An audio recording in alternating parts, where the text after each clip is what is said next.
Hello students, आप सभी का मेरे YouTube channel spark success academy में स्वागत है। और आज हम लोग क्लास 10 का हिस्ट्री पढ़ेंगे, ठीक है, जिसमें आपको 4 नंबर चैप्टर चल रहा था आपका भारत में राष्ट्रवाद। क्या पढ़े थे आप? भारत में राष्ट्रवाद।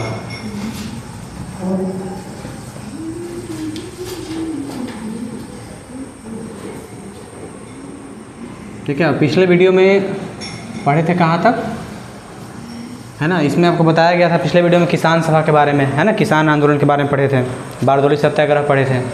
ठीक है, पिछले वीडियो में आप कहाँ पढ़े थे? बारदोली सत्याग्रह, जिसमें सरदार वल्लभ भाई पटेल को सरदार की उपाधि मिला था।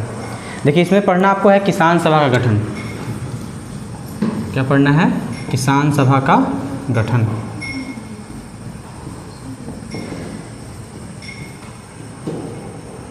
ठीक है, यानी किसान सभा गठन कैसे कैसे हुआ। देखिए, मतलब अगर हम बिहार के संदर्भ में बात करें, है ना, तो बिहार के संदर्भ में नागरिकों को अधिकार, मतलब नागरिक अधिकारों, किसानों को, है ना, जागरूक करने के लिए सबसे पहले 1920 ईस्वी में बिहार के में देखिए, जैसे 1920 के दशक में बिहार में, असम में, है ना, उत्तर प्रदेश, पंजाब, हर जगह किसान सभा गठन हुआ।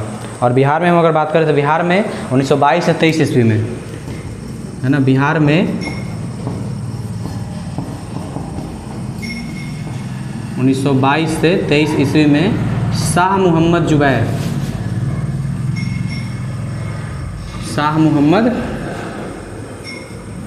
जुबैर के नेतृत्व में, शाह मोहम्मद जुबैर के नेतृत्व में किसान सभा गठन किया गया था। किसान सभा का गठन किया गया था।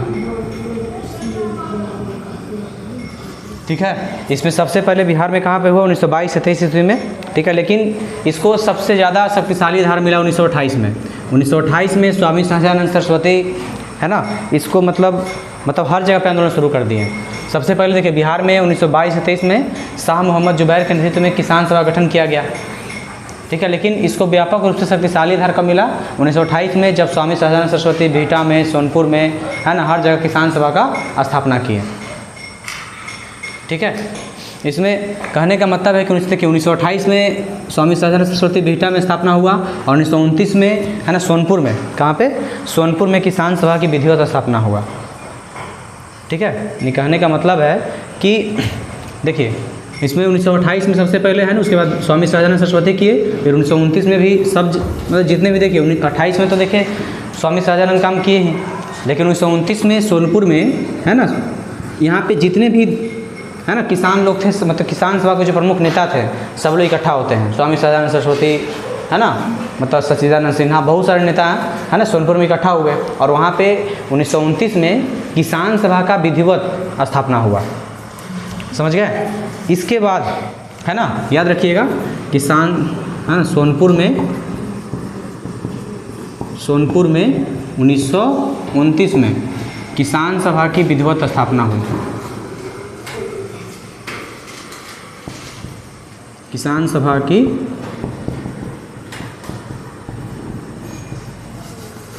विधिवत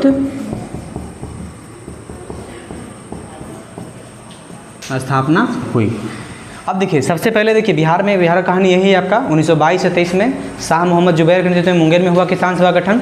उसके बाद 1928 में इसको व्यापक शक्तिशाली आधार मिला और, है ना, जब स्वामी सहजानंद सरस्वती 1928 में बिहटा में स्थापना की इसका। उसके बाद 1929 में कहाँ पे? 1929 में सोनपुर में सब लोग एक जगह इकट्ठा होकर के किसान सभा का विधिवत शुरुआत करते हैं। लेकिन इस सब लोग मिलते हैं कहाँ पे? 1900, है ना, लखनऊ में एक लखनऊ समझौता होता है ना, कहने का मतलब है, सॉरी, है ना, 11 अप्रैल 1936 को, 11 अप्रैल, इसके बाद सभी लोग मिलते कहाँ पे हैं? 11 अप्रैल 1936 को लखनऊ में, कहाँ पे? लखनऊ में अखिल भारतीय किसान सभा, क्या हुआ था? अखिल भारतीय किसान सभा का गठन किया गया। लखनऊ में अखिल भारतीय किसान सभा का गठन किया गया। अखिल भारतीय किसान सभा का गठन किया गया था। का गठन किया गया। तो ये सब 2-3 पॉइंट याद रखिएगा, ठीक है। इसमें पूछेगा कि अखिल भारतीय किसान सभा गठन कब किया गया, तो 11 अप्रैल 1936 को लखनऊ में। उसके बाद बिहार में किसान सभा गठन कब किया, 1922 से 23 ईस्वी में। लेकिन इसको व्यापक शक्तिशाली आधार कब मिला था, 1928 में। और 1929 में सोनपुर में इसका विधिवत शुरुआत किया गया। ठीक है, देखिए उसके बाद है ना बिहार में इसके बाद एक आंदोलन हुआ था, इसका नाम था बकास्त आंदोलन। इसके बारे में समझिएगा, ऐसे आपके एग्जाम में आता है नहीं बकास्त आंदोलन। देखिए बकास्त आंदोलन बिहार में उस समय बहुत है ना ज़्यादा व्यापक रूप से हुआ, बहुत ज़्यादा महत्वपूर्ण आंदोलन हुआ था उस समय, है ना, जब किसान सभा गठन हुआ था। बकास्त आंदोलन का कथन क्या था, इसमें करते क्या थे, है ना, कि जमींदार लोग क्या करते थे ना कि अगर कोई किसान 2 वर्ष से अधिक अपने भूमि पर खेती नहीं कर रहा है ना, 2 साल हो गया, 2 साल से खेती बाड़ी कर ही नहीं रहा है, यानी कि जब खेती नहीं करेगा तो जमींदार को टैक्स देगा नहीं। 2 साल के बाद किसान के भूमि को जमींदार हड़प लेता था। माने जो भूमि है, अगर जिस भूमि पर किसान 2 साल से अधिक साल से मतलब 2 साल से खेती नहीं कर रहे हैं, वो भूमि कहाँ चल जाता था, जमींदार के पास चला जाता था। तो इसी को कहा गया जाता, उसी को कहा जाता बकास्त भूमि कहा जाता था। इसलिए हुआ बकास्त आंदोलन कि जितने भी किसान लोग का भूमि ले लिया गया जमींदारों के द्वारा, इस आंदोलन के द्वारा छुड़वाना था उनको। ठीक है, तो बकास्त भूमि का मतलब समझ गया, वैसा भूमि है ना जिस पर किसान अगर 2 साल खेती ना करे या उससे अधिक खेती ना करे तो ज़मीन किसका हो जाता था, अपने आप जमींदार का हो जाता था। इसीलिए किया गया बकास्त आंदोलन। ठीक है, तो इस तरीके से कहा जाता है कि बिहार में मतलब कहने का मतलब आंदोलन का शुरुआत हुआ, किसान सभा का स्थापना हुआ है ना 1929 में सोनपुर में हुआ, है ना। अखिल भारतीय किसान सभा गठन 11 अप्रैल 1936 को हुआ और फिर बकास्त आंदोलन भी हुआ। अब पढ़ना आपको, देखिए अब यहाँ से पढ़ना है मजदूर आंदोलन। क्या पढ़ना है आपको, मजदूर आंदोलन।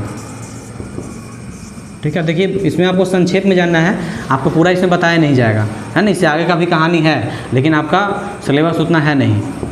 ठीक है, देखिए मजदूर आंदोलन कहा गया जाता है, देखिए जब यूरोप में औद्योगिकरण का दौर आया, है ना, औद्योगिकरण तो मतलब समझते हैं कि जब उद्योग धंधे में नए नए मशीनों का आविष्कार हुआ, मतलब जब मजदूर का काम मशीन ज़्यादा करने लगे, तो भारत में भी इसका प्रभाव पड़ा। भारत में भी मतलब औद्योगिक विकास ज़्यादा चलने लगा, है ना। और 20वीं शताब्दी में एक व्यक्ति थे, इनका नाम था सुब्रमण्यम अय्यर। सुब्रमण्यम अय्यर ने सबसे पहले किसान सभा के मजदूरों के लिए यूनियन का बात किया, है ना। सुब्रमण्यम अय्यर जो थे सबसे पहले क्या थे, वही व्यक्ति थे जो मजदूरों के लिए यूनियन का बात किया, यानी कि मजदूरों का भी एक संघ होगा। क्या होगा, संघ होगा। लेकिन इसी बीच में एक बहुत बड़ा घटना क्या घट गया 1917 में गुजरात के अहमदाबाद में, कहाँ पे,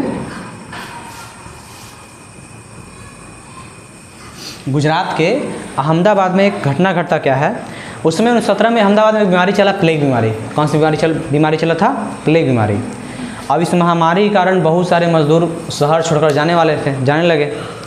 तब जाके मिल मालिक है ना उनको लोभ दे दिए, है ना, कि अगर जो मजदूर इस महामारी के दौरान, है ना, अगर मान चले प्लेग बीमारी से अगर महामारी फैलता है और अगर कोई मजदूर टिक जाता है, नहीं जाता है घर छोड़ के कंपनी को, तो उसको बोनस दिया जाएगा और उसके मतलब सैलरी में वृद्धि किया जाएगा, वेतन में वृद्धि किया जाएगा, है ना।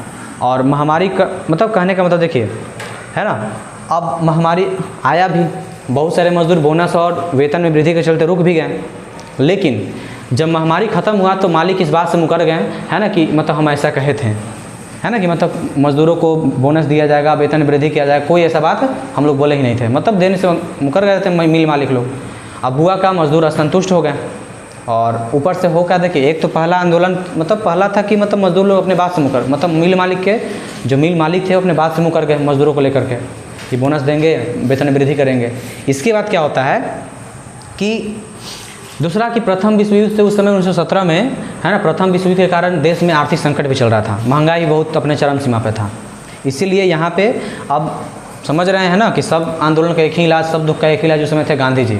अब मजदूर लोग क्या किए, है ना, गांधी जी को निमंत्रण दिए कि आइए अब कुछ कीजिए, तो हम लोग रहें कोई ठीक नहीं है। ठीक है, इसमें कहने का मतलब क्या है कि धीरे धीरे मतलब 1917 में गांधी जी इन लोग के लिए लड़ते भी हैं और गांधी जी मजदूरों के मांग का समर्थन किए और आंदोलन भी करते हैं। और इसके मतलब कहने का मतलब है कि अंततः उन्हीं के सुझाव पे बोनस भी मिला मजदूरों को 35%, मतलब कहने का मतलब है कि वेतन का 35% निर्धारित भी किया गया। और इसी के बीच में, है ना, रूसी क्रांति 1917 का प्रभाव यहाँ पे पड़ गया।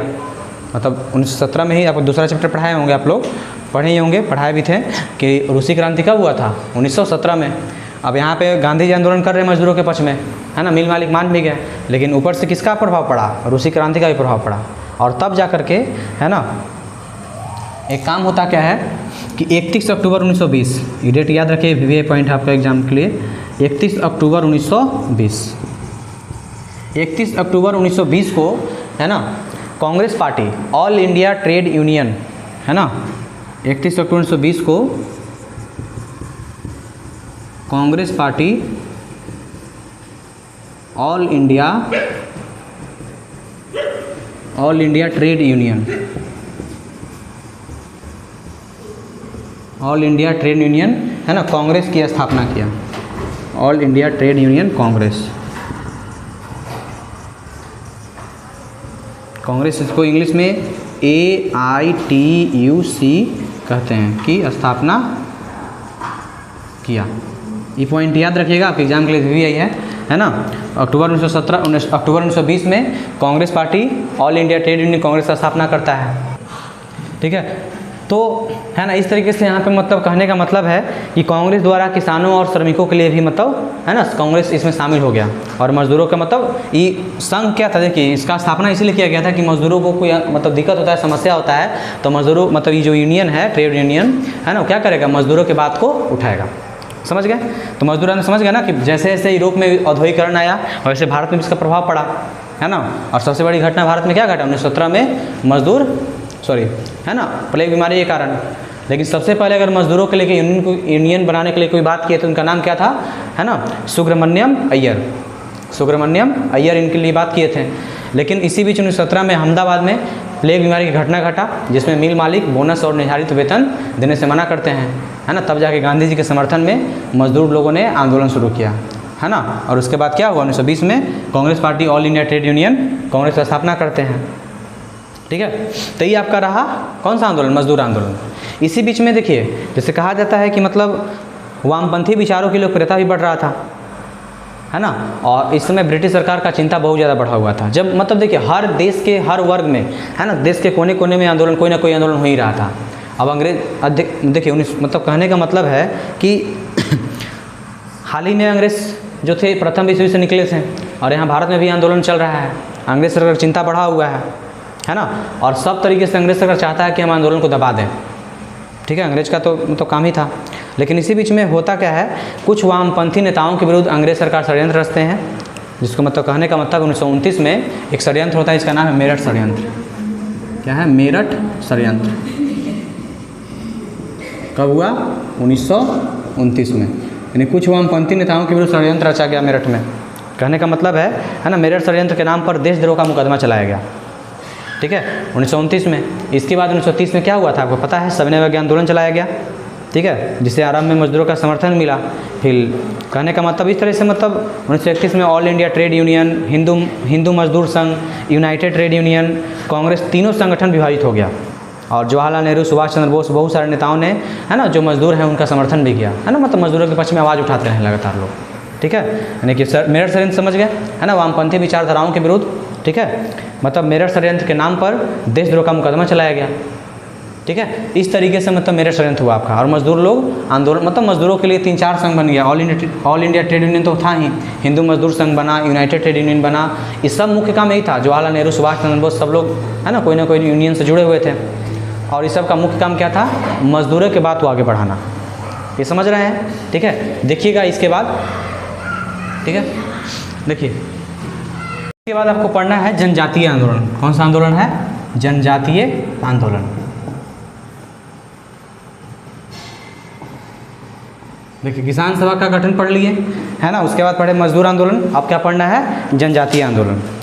देखिए भारत के राष्ट्रीय आंदोलनों में भारत के राष्ट्रवाद को बढ़ावा देने में, है ना, भारत में मतलब जनजातीय आंदोलन का भी प्रभाव बहुत ज़्यादा रहा। 19वीं शताब्दी की तरफ 20वीं शताब्दी में भी कई आदिवासी विद्रोह हुआ, है ना। जैसे कहने का मतलब है कि इसमें देखिए सबसे पहले याद रखिएगा, उड़ीसा में दक्षिण भारत गोदावरी पहाड़ियों के बीच में एक रंपा प्रदेश में अशांति थी। रंपा प्रदेश में भी अशांति था, जहाँ पर 1916 में क्या होता है, विद्रोह होता है। क्या होता है, विद्रोह होता है। देखिए तो 1922 से 24 में, है ना, सीताराम राजू के नेतृत्व में एक बहुत बड़ा विद्रोह हुआ, है ना। जिसमें क्या था कि साहूकारों के द्वारा जो शोषण किया जाता था, सेठ साहूकारों के द्वारा जो शोषण होता था, झूम खेती, है ना, और जमाने चली आ रही मतलब संबंधित बहुत सारा अधिकारों को लेकर के शोषण की मतलब आंदोलन किया गया, है ना। इस विद्रोह में हुआ क्या कि मतलब कहने का मतलब है इस विद्रोह को दबाने के लिए मद्रास सरकार की काफ़ी धन सैनिक शक्ति भी खर्च करना पड़ा। और लास्ट में मतलब कहने का मतलब है सीताराम राजू इस आंदोलन का नेतृत्व तो कर ही रहे थे और बहुत अच्छे तरीके से नेतृत्व कर रहे थे, लेकिन सरकार उनको भी मतलब गोली मार देता है ना। और सितंबर 1924 में ये विद्रोह क्या हो जाता है, दब जाता है। समझ गए। उड़ीसा में भी ऐसे ही देखा गया। उड़ीसा में एक विद्रोह हुआ, खोंड विद्रोह, है ना। कौन विद्रोह हुआ? खोंड विद्रोह। खोंड विद्रोह 1914 में हुआ। इसमें भी उड़ीसा में खोंड विद्रोह हुआ। यह भी मतलब है ना, अंग्रेज़ों को भय था कि खोंड विद्रोह का अगर प्रसार हो जाता है तो जो है ना, कहने का मतलब है सब लोग उनके खिलाफ आंदोलन शुरू हो जाएगा अच्छा खासा, है ना। और इसी के विरुद्ध में खोंड के जो गांव थे, है ना, खोंड के गाँवों को, जनजाति हैं खोंड, तो खोंड के गाँव को, खेतों को, है ना, हर जगह मतलब फसलों को जलाकर नष्ट करने लगे सरकार। इस कारण से भी आंदोलन दबा दिया गया, है ना। इसके बीच में मतलब इसी बीच में एक और आंदोलन हुआ 1914 से 20 तक चला, जतरा भगत के नेतृत्व में। छोटा नागपुर के उरांव जनजातियों को लेकर के, है ना, एक आंदोलन शुरू हुआ, ठीक है, जतरा भगत के नेतृत्व में। वह तो जतरा भगत, देखिए जतरा भगत इसमें सामाजिक सुधार करने वाले नेता थे। सामाजिक शैक्षणिक सुधार किया गया। वह एकेश्वरवाद पे बल दिए, है ना, मांस मदिरा, है ना, सब पे आदिवासी नृत्य से दूर रहने के लेकर बात कहें लोग। मैंने जतरा भगत की जनजाति के थे, उरांव जनजाति के लोगों को, है ना, मतलब आंदोलन किए जतरा भगत। तो जतरा भगत 1914 से 1920 तक एक बहुत महत्वपूर्ण आंदोलन किए अहिंसक रूप से, है ना। सबसे बड़ा बात क्या है, अहिंसक रूप से, यानी इसमें कोई हिंसा हुआ नहीं था। इसका मुख्य उद्देश्य क्या था, है ना, सामाजिक शैक्षणिक सुधार करना, आदिवासियों को मांस मछली मदिरा से दूर रखना और नृत्य से भी दूर रखना। समझ गए। इसके बाद 1920 में कहने का मतलब है ना, 1920 में गांधी जी असहयोग आंदोलन भी चलाएं, है ना। जब 1920 ईस्वी में गांधी जी असहयोग आंदोलन चलाएं तो सारा का सारा आंदोलन आके जुड़ गया किनसे, असहयोग आंदोलन से। किससे जुड़ गया, असहयोग आंदोलन से। और हर जगह मतलब उड़ीसा के मयूरभंज, मैंने हर जगह पे क्या हुआ, जितना भी आंदोलन चल रहा था सब आदिवासी लोग आके जुड़ जाते हैं। मैंने आदिवासी में देखिए झूम खेती से ज़्यादा शिकायत था, क्योंकि वो लोग झूम खेती करते थे और सरकार झूम खेती पे मना करता था वन काटने के लिए लोग को, ठीक है। और लास्ट में कहने का मतलब है कि लास्ट में सब लोग जा कर के मिल के भारत छोड़ो आंदोलन में 1942 में सब लोग मिल के, है ना, बिहार से भी, दक्षिणी बिहार से भी बहुत सारे आदिवासी के बीच में ज़बरदस्त चेतना चला, वहाँ पे ज़बरदस्त लड़ाई लड़े लोग, है ना। और जितना भी आंदोलन था सब आकर के बड़े बड़े आंदोलन से जाके जुड़ जाते थे, जिस सरकार को क्या होता, काफ़ी ज़्यादा परेशानी उठाना पड़ता था। समझ गए। तो इस तरीके से आपका जनजातीय आंदोलन भी भारत के राष्ट्रीय आंदोलन में बहुत महत्वपूर्ण भूमिका निभाता है, ठीक है। तो आज आपका इतना ही तक रहेगा और आपको अगले दिन, है ना, आपको आगे बताया जाएगा इसमें।